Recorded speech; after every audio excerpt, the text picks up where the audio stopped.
Assalamualaikum warahmatullahi wabarakatuh. Waalaikumsalam warahmatullahi wabarakatuh. Innal hamdalillah shalli wa sallimu ala Rasulillah wa ala alihi wa sahbihi wa mawala amma ba'du. Saudaraku yang dirahmati Allah, suatu hari baginda Nabi Muhammad sallallahu alaihi wasallam menjenguk sahabatnya yang sedang sakit. Setelah tiba di rumah, beliau bertanya, "Saudaraku, apa yang kau rasakan?" Sahabat ini menjawab, "Ya Rasulullah, penyakit ini membuat aku tersiksa." Mendengar jawaban dari sahabatnya, Rasul berkata, "Semoga Allah menambah rasa sakitmu." Tentu kita berpikir, kenapa Rasul kok berkata yang seperti itu? Bukan memberikan support, sugesti, atau dorongan supaya sahabatnya ini cepat sembuh. Tapi justru ucapan yang keluar dari beliau membuat sahabatnya ini bertanya-tanya. Dan mungkin juga kita bertanya. Tentu ada hikmah yang tersembunyi di dalam peristiwa ini. Yang pada intinya bahwa seolah-olah Rasul berpesan, apabila kita sedang sakit, maka janganlah kita terlalu mengeluh. Karena bisa jadi sakit itu merupakan rahmat dari Allah. Sakit itu juga merupakan satu teguran bagi kita. Dan yang lebih penting, dengan sakit itu pun menjadikan kita semakin dekat dengan Allah. Oleh karena itu, hendaklah kita pahami bersama bahwa tidak selamanya sakit itu membuat kita putus asa, bahkan kita semakin jauh dengan Allah.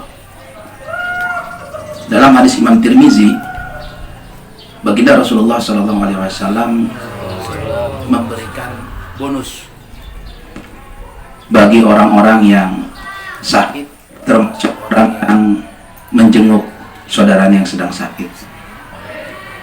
Kata Nabi, ketika ada saudara kita, teman kita, tetangga yang sedang sakit, dan kita datang menjenguk, maka orang yang datang itu akan didoakan oleh 70.000 malaikat.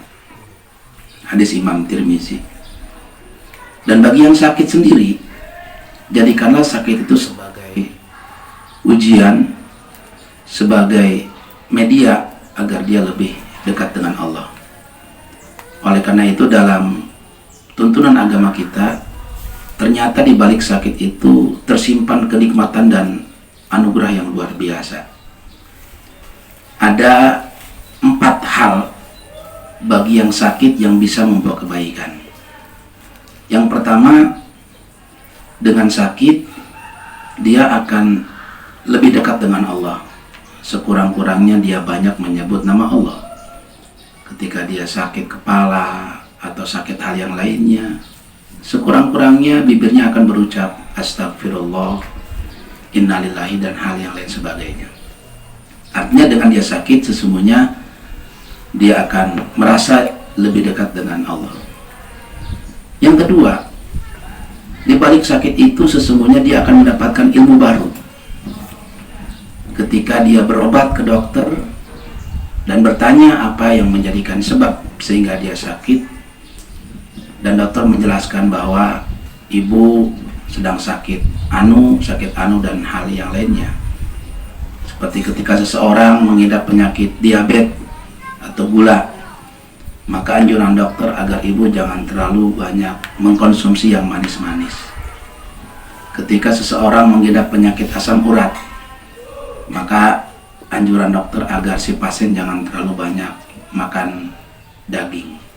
Tentu ini adalah ilmu. Dengan dia sakit, dia bisa tahu sebab musabab kenapa sampai dia sakit. Hikmah yang ketiga, ketika seseorang sedang sakit, maka di situ akan merekatkan silaturahim.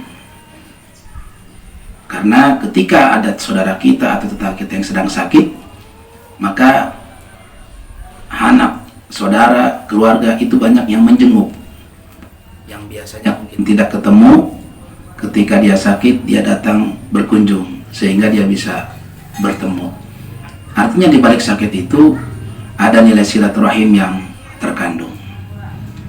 Dan yang keempat, hikmah di balik sakit itu, dalam hadis sahihnya, ternyata orang yang sakit itu doanya seperti doa 1000 malaikat. Kenapa?